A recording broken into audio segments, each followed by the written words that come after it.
আসসালামু আলাইকুম রহমতুল্লাহ ভিউয়ার্স, আমি ইঞ্জিনিয়ার মেহেদি হাসান বলছিলাম ড্রিমল্যান্ড কনসালটেন্ট থেকে। তো আজকে আমরা আগত এটা হলো সোটগড় মেডিকেলের পাশে, খুব নিকটবর্তী।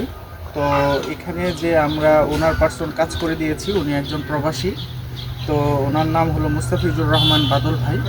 তো উনি অত্যন্ত একজন নিষ্ঠাবান ভদ্র মানুষ। তো উনি যখন আমি শুরু থেকে কাজ করি, তো উনি আমার অনলাইন প্ল্যাটফর্মগুলি অনেক ঘাটাঘাটি করে এবং আমার বিভিন্ন প্রজেক্ট উনি দেখার পরে ওনার ভালো লাগে। তারপরে ওনার জায়গাটা আসি। তো আসার পরে আমরা মেজারমেন্ট করি এবং ওনার যে কনসেপ্টগুলি আছে আমরা আর্কিটেক্ট ভিউ অনুসারে ডিটেলিংগুলো করে দেই।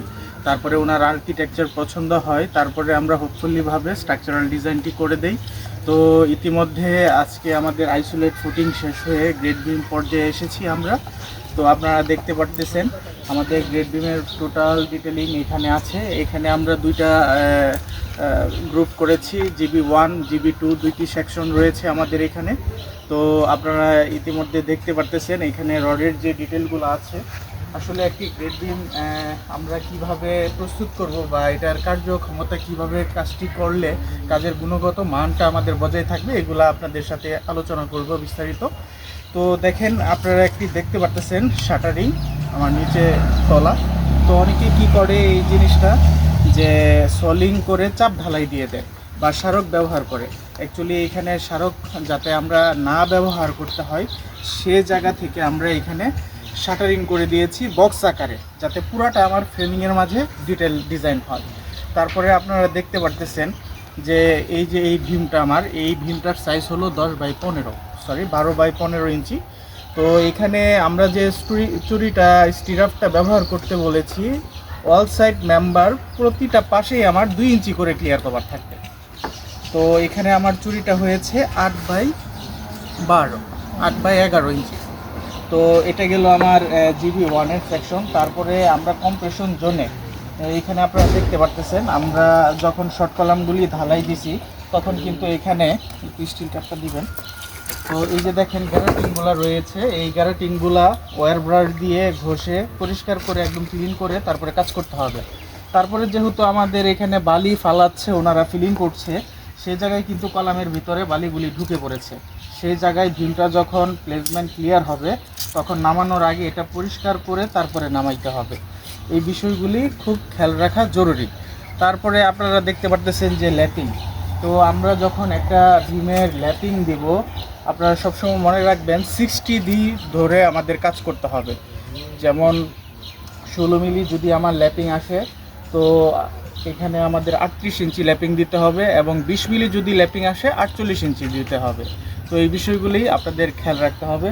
তারপরে দেখা গেছে যে এখানে একটি রডের ল্যাপিং করেছে আমাদের। তো মিড পয়েন্টে আসলে আমরা একটা ভীম যখন কাজ করি, কম্প্রেশন জোন এবং টেনশন জোন দুইটা মেনটেন করে কাজ করতে হয়। যেমন টপ রডটাই যদি আমার মিড পয়েন্টটা এখানে যদি ল্যাপিং হইতো তাহলে প্রবলেম ছিল না। বটম রডে আমরা কখনো মিড পয়েন্টে ল্যাপিং দিব না, টপ রডে দিতে পারবো কিন্তু বটমে দিব না। এই জিনিসগুলো খেয়াল রাখতে হবে। তো ভিউয়ার্স, আমাদের এই ছিল আজকের ডিটেল রিভিউ। এবং এখানে যে খোকন ভাই আছে কন্ট্রাক্টর, তো উনি অত্যন্ত দক্ষতার সাথে কাজগুলি করতেছে। তো আপনারা দেখতে পারতেছেন এই যে আমাদের এখানে সাইড চুরিগুলা, তো এখানে মাটানগুলা খুব চমৎকারভাবে প্লেসমেন্ট করেছে, চুরির বাহিরে যায়নি। তো অনেক জায়গায় আমরা কাজ করতে দেখা যায় ওনারা চুরির বাহিরে মাটামটা দিয়ে ফালায়, তখন ক্লিয়ার কভার কনসেপ্টটা ঠিক থাকে না, শাটারের সাথে চেপে যায়, তখন বাতাস পানি যে ক্যান্সারে পরিণত হয়ে বিল্ডিংয়ের 12টা বেজে যায়। তো ভিউয়ার্স, আমরা এই জিনিসগুলো খেয়াল রাখবো। আসলে একটা স্বচ্ছ সুন্দর পরিষ্কারভাবে কাজ করতে চাইলে, মন মানসিকতা থাকলে তাহলে ভালোভাবে কাজ দেওয়া সম্ভব। তো খোকন ভাই অসংখ্য ধন্যবাদ। বাদবাকি কাজগুলি আপনি অনেক সুন্দরভাবে দিয়েছেন। যে ছোটোখাটো বিষয়গুলি আছে পরবর্তীতে আমরা ইনশাল্লাহ ক্লিয়ার করে দিব, যাতে আরও সুন্দরভাবে আমাদের কাজটা গোছানো হয়।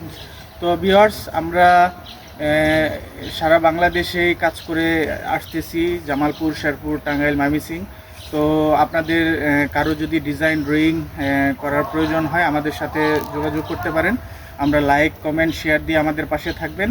ধন্যবাদ বলে এখান থেকে বিদায় নিচ্ছি। আসসালামু আলাইকুম রহমতুল্লাহি ওয়া বারাকাতুহু।